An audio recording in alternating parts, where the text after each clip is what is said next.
Share Shootout brought to you by Lion of Africa Insurance, insuring South Africa's future.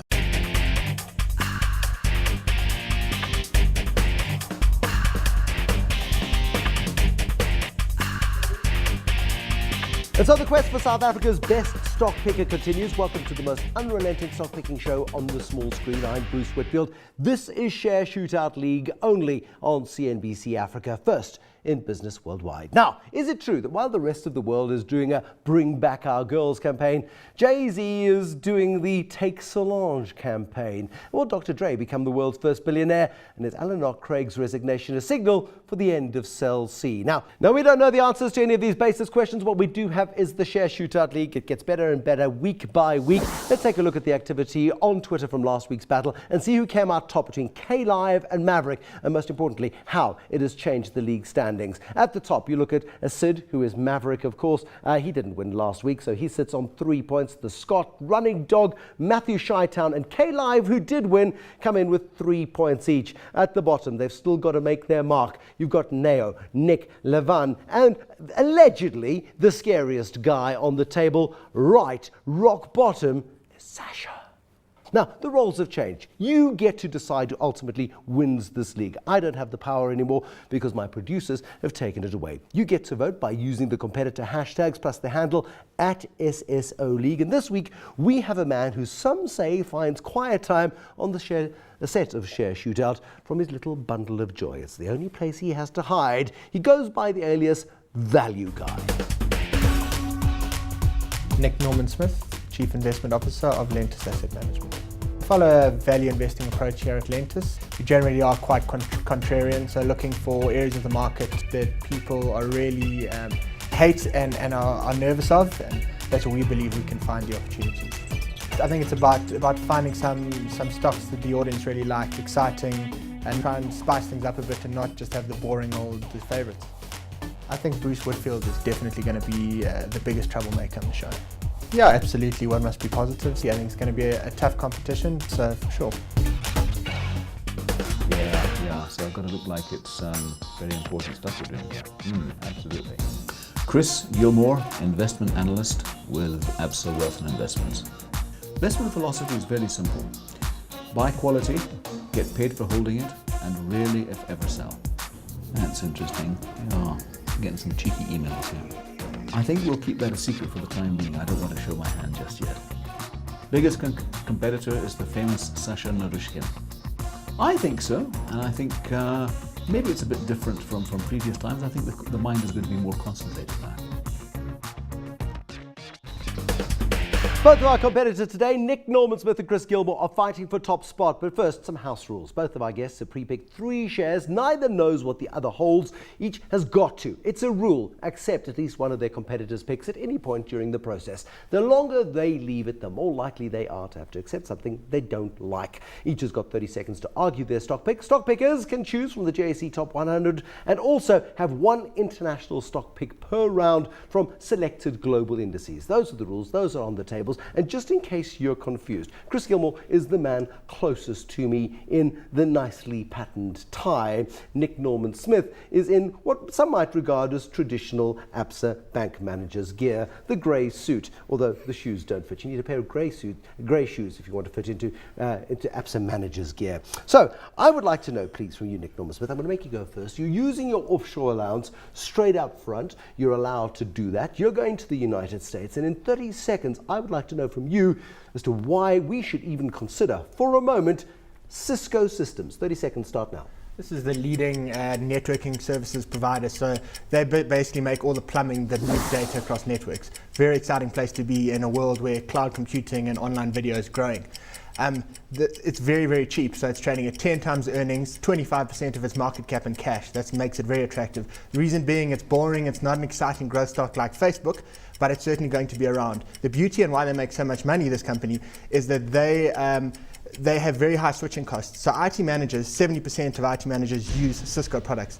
They don't want to move because if they make a mistake in IT, it's like trying to switch bank accounts, isn't it? I mean, that's precisely what it's like in South Africa. You try and switch cell phone networks or try and switch bank accounts. It's admin. So those guys are trapped by the Cisco systems system, and whether they like it or not, they're in that what do they call it in techie world, not environment. They're in this, not universe, there's another techie word for it. It'll come to me in just a little bit. So Chris Gilmour, Cisco Systems, he's using his offshore allowance, controversially, first out of the blocks. Could you take Cisco Systems as a stock pick, or are you willing to risk the rest of his portfolio?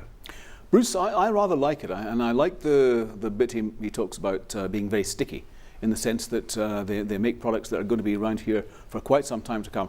I saw a lovely tweet the other day by the chappie who runs, I think it was Moet et Chandon or Veuve Clicquot, saying that they're going to be around in 20 years' time, but he's not entirely sure that the Apple iPhone is going to be here in 20 years' time. So I think the kind of thing that Nic's talking about is really the backbone of the kind of electronics and tech industry, and it'll continue to innovate, but at the same time generate huge cash flows. No, I like it. It's nice and boring. He admits it's boring, but he likes boring. He wears grey suits. So he likes boring, and this is about cash flow. This is about valuation. You're the value guy. You like the fact that the valuation is nice low, 10 times forward earnings.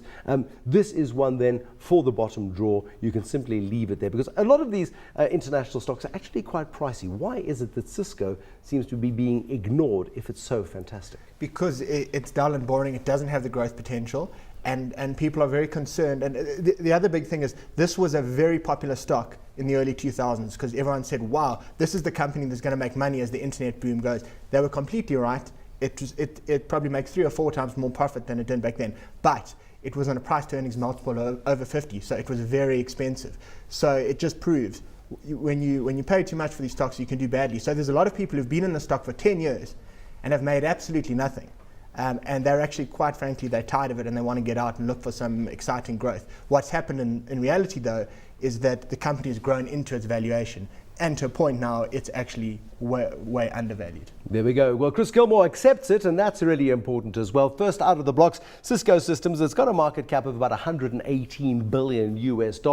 Chris Gilmour says he likes it. It's boring, it's conservative, it is safe. And I like the analogy also. Moet Chandon and Veuve Clicquot will be around 20 years from now, because consumers like those kinds of bubbles.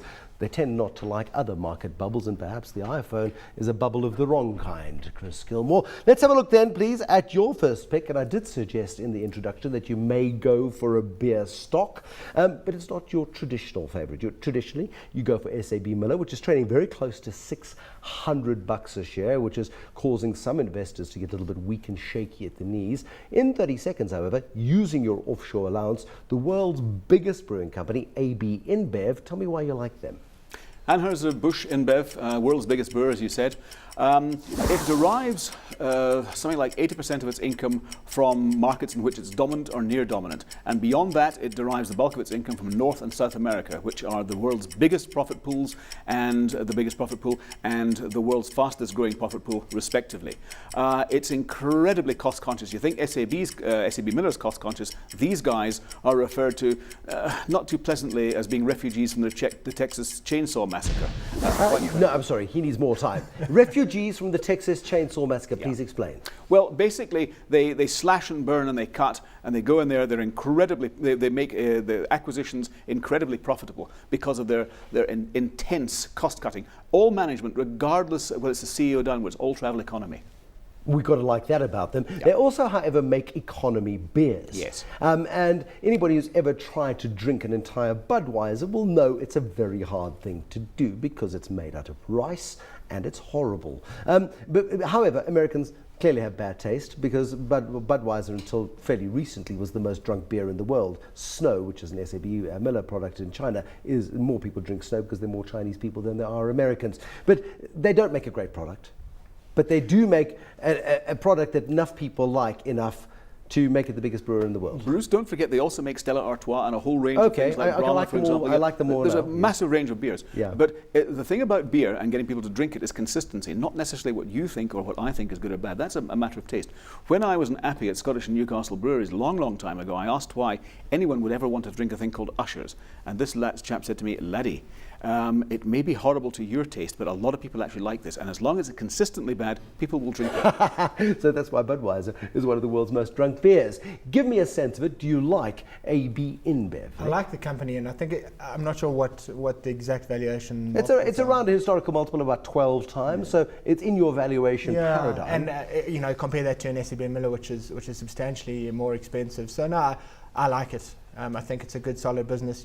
I'm always wary of these stable businesses that people pay too much for. But I think in this case, valuation looks reasonable, and solid product, cost conscious, and that's important in a big brewer, to be honest.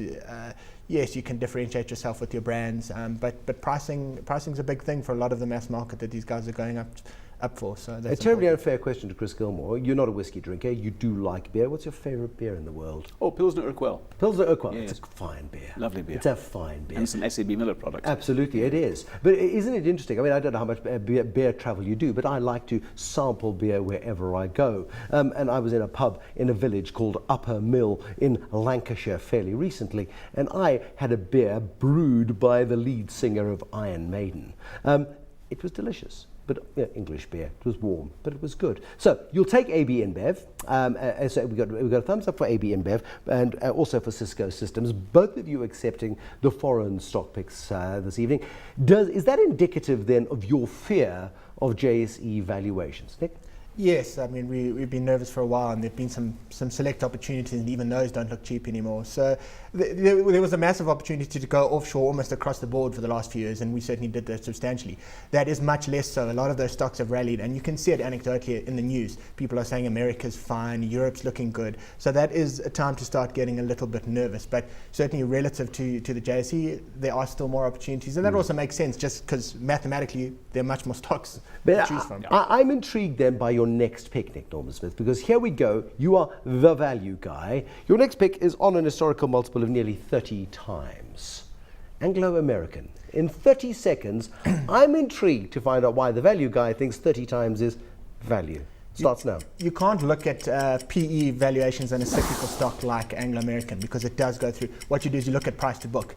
Now, when this company was very popular a couple of years ago, it was trading at 4 times book. It's now trading at 1 times book. So does it have the best assets? No, but it's got some great assets, some great diamonds, copper, iron ore, in an industry that is in a slump, which actually means there's going to be much less supply coming on board, which is going to be good in the long term. So not the best company around, but very cheap and still a good enough set of assets. And actually there's some turnaround. So Minas Rio in South America was a big issue. They've taken big write-offs. They've taken big write-offs. They've taken some of the pain in there. Mark Cutifani is nothing if not massively energetic, visionary, and a solid operator. And that's all you want. So the portfolio moves have been made. The write-offs have been done.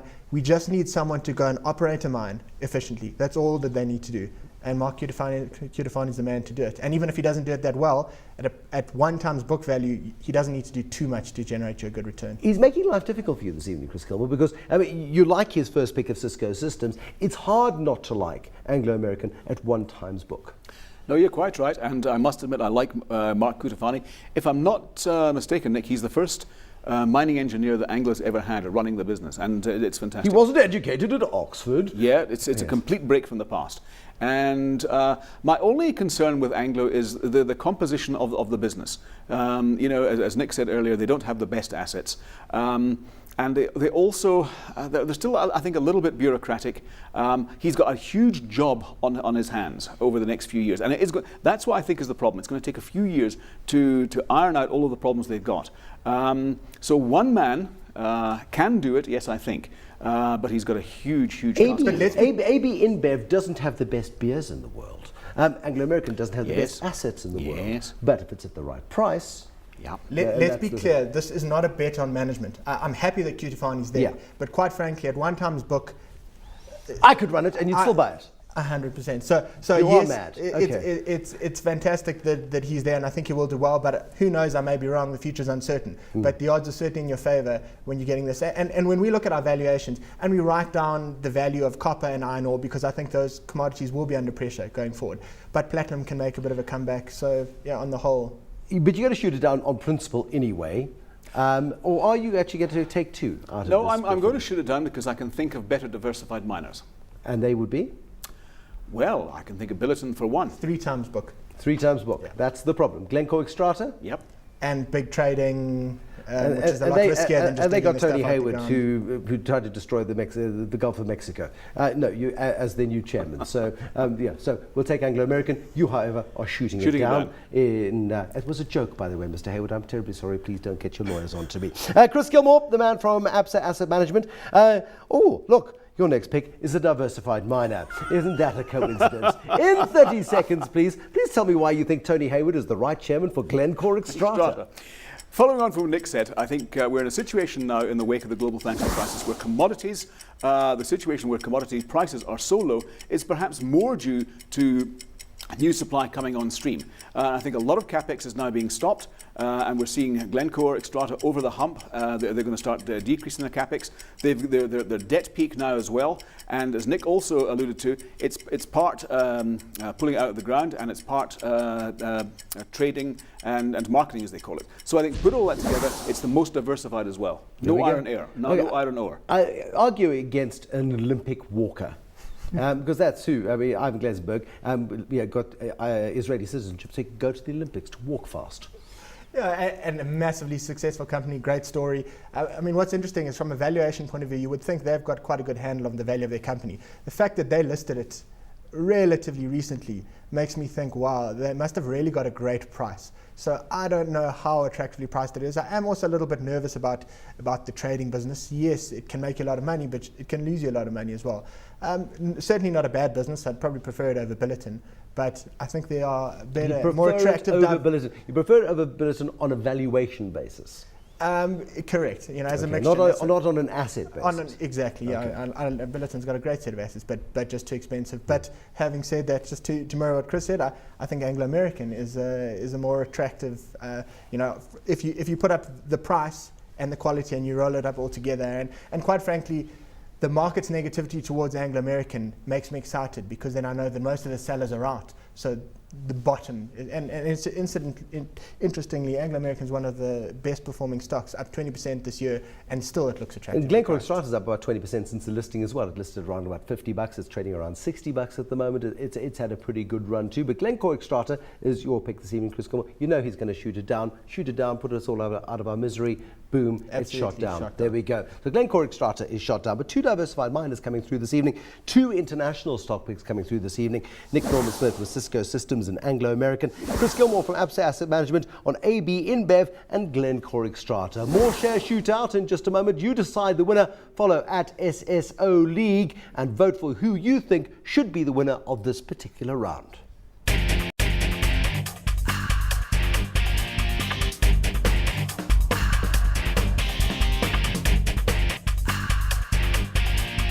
You're tuned to Share Shootout League right here on CNBC Africa, the only league that doesn't have a ball. But we do have a ball. This is match day 6. Let's take a look at how last week's match, of course, changed the standings. And we're going to look at that in due course as well. And we'll have a look at all the winners and the losers on the Share Shootout League. You, though, vote. You are the one who decide who goes tops and who goes bottom. You go to Twitter, you look at the leagues, and you vote and you follow on at CSCO League. Either tonight you vote for the value guy or you vote for the Scot. And tonight, quite frankly, it's neck and neck. I'm delighted. I no longer have to make that call. So what we've got so far from Nic Norman Smith is Cisco Systems and Anglo American. Secretly, I think Chris Gilmour quite likes Anglo American as a business, likes the way it is being run nowadays, but he can't say so because he's chosen Glencore Xstrata and AB InBev. Let's go to the final straight this evening and see who is going to take your vote tonight. Chris Gilmour, I'm going to start off with you.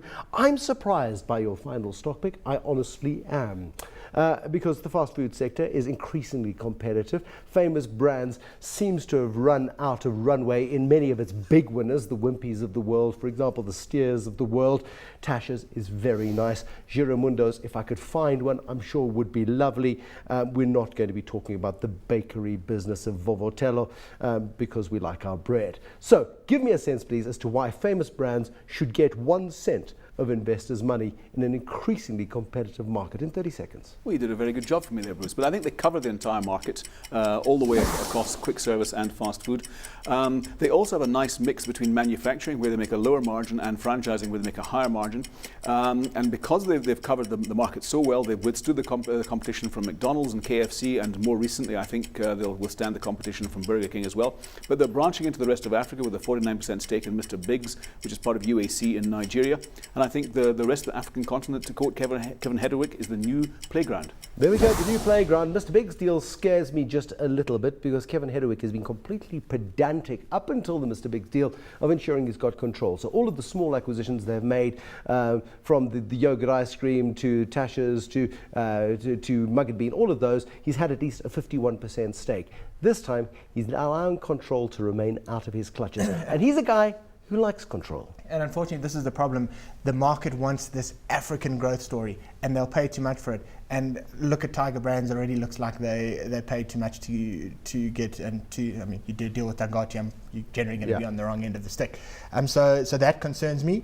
The competition in South Africa concerns me substantially. We've seen very recently how Burger King is moving up. Everyone's moving in. That means margins are going to come down. Plus, we've got a consumer environment that's looking increasingly weak. So yes, people might move down from higher end places to wimpy, but eventually people do move out of that environment and start saving money. So it's expensive. It's been a fantastic story, which means people are paying too much for it, just like a lot of the hated stocks are too cheap. And there's deal risk. Yeah, there's not a lot. I just look at what Carlo Gonzaga is doing with Taste Holdings, and I think he's got a couple of aces up his sleeve there. I went to a Scooters pizzeria the other day for tonight and interviewed Carlo. We made a pizza together. I put too much garlic on it. He was critical, but that's fine. I won't hold it against him. But bringing the Domino's brand to South Africa and converting existing Scooters and St. Elmo's brands into Domino's, this global thing. And I get a sense that there's a change of thinking at Taste as well, to become the master franchisor of many of these great global brands. Do they bring, for example, the likes of Starbucks to South Africa? Yeah, and you know, we're the likely place for people to come, and we've seen it in the clothing sector as well. So that's concerning. And the switching cost, remember, for a consumer to move from one to the other is very easy. So we talked about companies like Cisco. Switching costs very high, means you can maintain your margin and make high returns. Switching costs for this kind of business, yes, you've got it's some 500 nice meters down the road, you turn left, you've gone from a Big Mac to a Whopper. And you can cut that out if you want to. You can't cut your network out. You've got to use your Chris Gilmour, last minute to defend it, and then we will reject KFC have been here since time immemorial. McDonald's came in 20 years ago, and they withstood that with consummate ease. And I think the same thing will happen with Burger King. They haven't gone up directly against KFC and chicken. They haven't been able to. McDonald's is just getting its act together now with 200 stores. No, fair enough. The first 10 years were rubbish. But I'm just talking purely about the fact that you've got multinationals right in their backyard.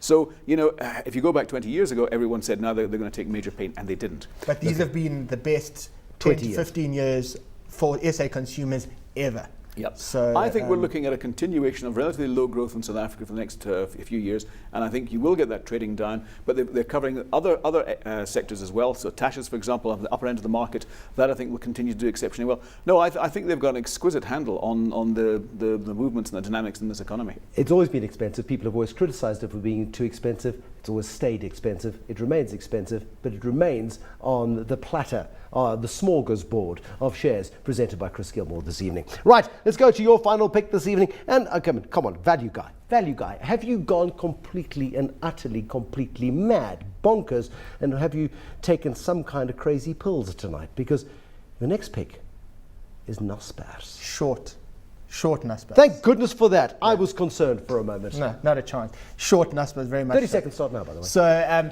just like we were talking about 10 years ago with Cisco, everyone predicted it would do well, and it was on a price to earnings multiple of over 50. Well, guess what? Naspers is on 60. And that's because the underlying big asset is Tencent, which is a Chinese internet company. Very low barriers to entry to get into the internet space. This is a there's a lot of government intervention, which could cut them off at the knees. ABIBB is listing, which will give them currency in China to buy competitors. Competitive space is heating up. You would think you get a discount for all these risks there, but no, 60 times earnings. You're paying a premium to buy the risk. However, you could have paid 1,400 Rand a share for it in March. Now you're getting it between 1,000 and 1,100. That's a discount, Chris Gilmour. I think it's cheap. You think it's cheap? Yep, now, I think it's got 13, 1400 rands written cheap? all over it. And going back to Nic's comments, 10 cent, I think we sometimes don't quite understand what life is like in China. You know, we look at this kind of thing, playing the mix-it type, the WeChat and your wretched little apartment. You know, it's a very, very different environment to South Africa. So they don't have wonderful lives. And what we look at as ephemera, they regard as being an essential part of life. But I think Nic's also conveniently ignoring things like the classifieds, for example, which they have nice arrangements with what's the name, the Russian crowd Arvito, and you know, that can be extremely profitable as well. So it's not just 10 cent. I mean, that is obviously the big one. That is the big daddy of all of them.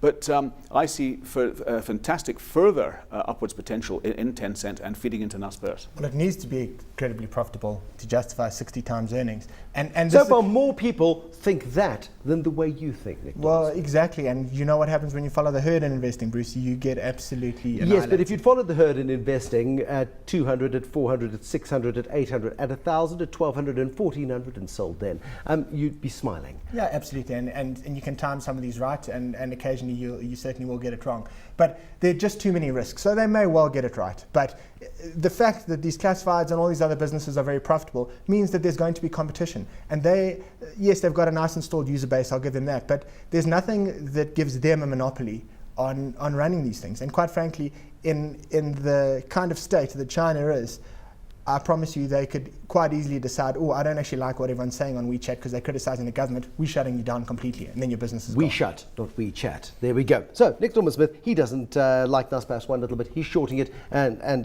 Chris Gilmour thinks he is mad. Who do you think is the most sane of our stock pickers this evening on Share Shootout League, right here on CNBC Africa? Cisco Systems, Anglo American, and Naspers. Going short on Naspers is Nic Norman Smith. Those are his three picks this evening. And then, of course, Chris Gilmour from Absa Asset Management with ABIBB, Glencore Xstrata, and Famous Brands. Now, 6 compelling companies, 6 great businesses, but how many of these are great shares in which to invest? That is the choice that you have to make this evening. You've got to make the call as to whether Nic Norman Smith's picks of Cisco, Anglo, and a short on Naspers are better than Chris Gilmour from Absa's picks of ABIBB, Glencore Xstrata, and Famous Brands. I am so delighted that I do not have to make this call. You have to feel the pressure, you have to sweat, and you have to make the decisions. In order for you to do so, you follow at SSO League, that's on Twitter. You vote either for hashtag Value Guy, the guy in the grey suit, Nic Norman Smith, or the Scot, the guy who drinks beer. Pilsner Urquell is his tipple of choice. Deliver cases here, please. We'll get onto the stock picks of our next competitors in the next round, of course, as we join you on the next round of Share Shootout. Until then, happy voting, good luck with making your picks, and I hope you make the right choice. I know I would have. Thank you so much for watching. Good night.